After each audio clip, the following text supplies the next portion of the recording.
have certain beliefs that we should do Satyanarayan Puja every year, or Vastu Puja or Vastu Shanti before you shift into a new house. Okay. At least in Maharashtrians we have that kind of tradition. Gruha Shanti. Okay. Now,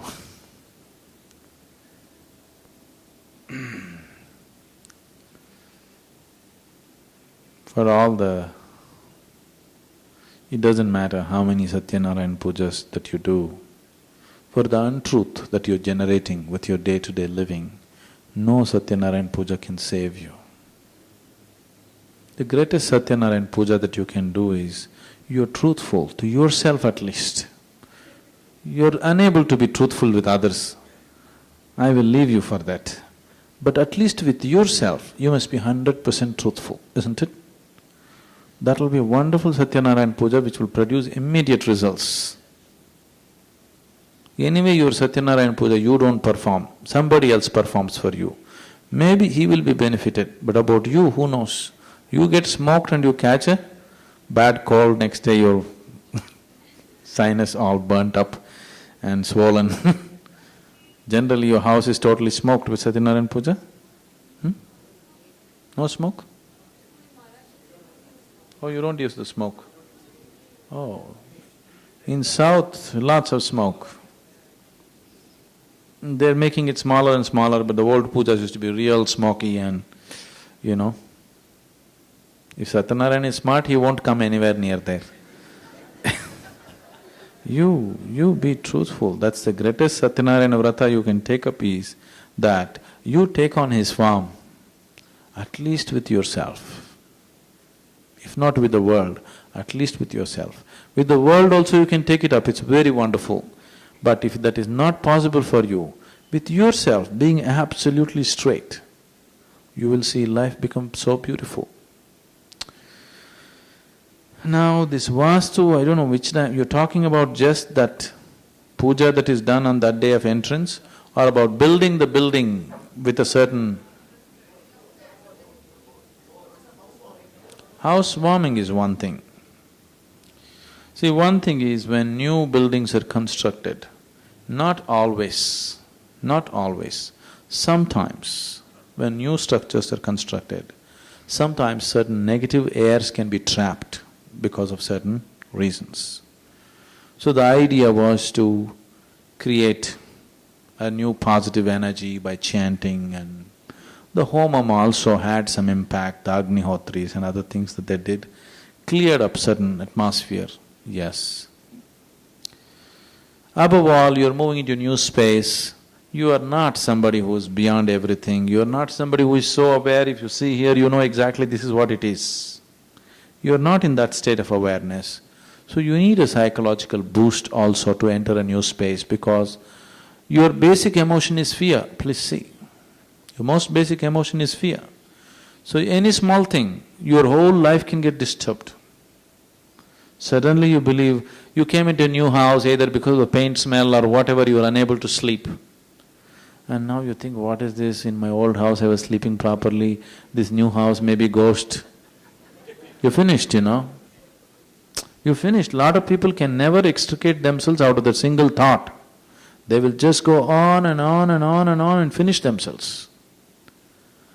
So, a little bit like this it clears, and it also has some science behind it. Certain utterances of sounds and smells creates a certain atmosphere there. And you tie that ash god, because it's very highly pranic, it reverberates with prana, that slowly positive energy spreads. But you put it into your belly, it's even better, you know. This whole science is taken to a very peak in the form of temple building. See, you must understand this, the Indian temple was never built as a place of worship or prayer. If you go to the temple, nobody told you in the tradition to pray or to send requests to God about how to fix your life or something. They told you if you go to your temple, you must sit there for a while, isn't it? Because these places were energy centers, they were not places of prayer. No Indian temple ever there is somebody leading a prayer, isn't it? See, suppose if it's some other place of worship, somebody is leading a prayer. There is no such thing at any time in the Indian temple because this was made as an energy center, not as a place of prayer. Before you start your day, you have a shower, go there, sit there for some time and then go out into the world. This is like public battery charging place. And it is also said, if you are on a spiritual path, you don't have to visit the temple every day. Do you know this? Yes, are you aware of this? Those who are on the spiritual path need not go to the temple every day. Why? Because they have self-charging mechanisms. Right now you're doing your pranayama, meditation, these are self-charging mechanisms. You don't have to necessarily go to a public charging place. You don't have your own private charger, you go to the public booth and charge yourself. When the shape of the temple, the outside parikrama, the sanctum sanctorium, the shape and size, the shape of the idol and the size, the mudras that the idol hold, the mantras that are used to consecrate this, if all these things are properly matched, it will have a very strong field of energy around it. You just go there, sit there, imbibe it and come. This is not the time for you to do blah blah blah blah or somebody else is doing it. It's for you to just sit quietly and if there is something to imbibe it. Most of the temples we have killed because we do not know how to maintain them anymore. The necessary dedication, the necessary science of what it is has been lost and it's been lots, hundreds and hundreds of temples have died, only the stone is there. This was a science of converting the stone into the divine. But if you're unaware, you'll again convert the divine into a stone, There is a whole science as to how to make the stone into divine, to energize it in such a way that it is a much higher possibility than yourself. But you can just decimate it. Maybe some of you got the Dhyana Lingam brochure? You must… maybe the pictures if you want to see the book is there outside. You must come and sit here. This has been energized not through mantras but through prana pratishtha. It has taken an enormous amount of work. In a way, what I'm doing now, this is not my work. Fundamentally I came just to consecrate the lingam. Just out of something else I got involved in this and I'm on doing something, fooling around for a while. Otherwise my fundamental work was just to consecrate that. I never intended to stay beyond consecration. It was always planned that I will leave as soon as the consecration is done. For some reasons I stayed on and things are going on. You just enter this temple, you don't have to believe in any Shiva, any nonsense. You simply come and sit there. It's a multi-religious temple, that's why people from all religions come there just to be there. Just sit there, it'll shake you from the root of your spine. The vibrations are so powerful because it's consecrated in such a way. It's prana pratishtha, you can't kill it. It is no more dependent upon the stone lingam. Stone lingam was used only as a scaffolding to form an energy lingam. Now once it is on, if you want we can remove the stone lingam, still it'll not change the quality. The 7 chakras are established and locked properly. It is eternal. If you destroy the planet, still you cannot destroy this form. That's how it is.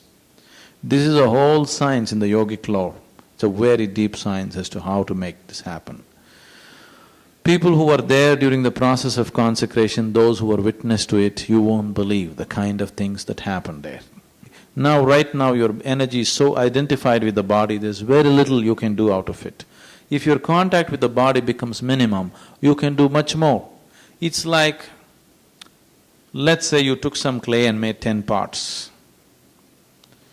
Now you didn't burn it yet, it is still fresh. Now you can again crumple it and put it back and make it into 12 pots if you want. Make it into 20 pots if you want, because still the clay is malleable and you can work. So samadhi state means it's going back to that stage where again the clay is loose, where you can take it out and do things out of it.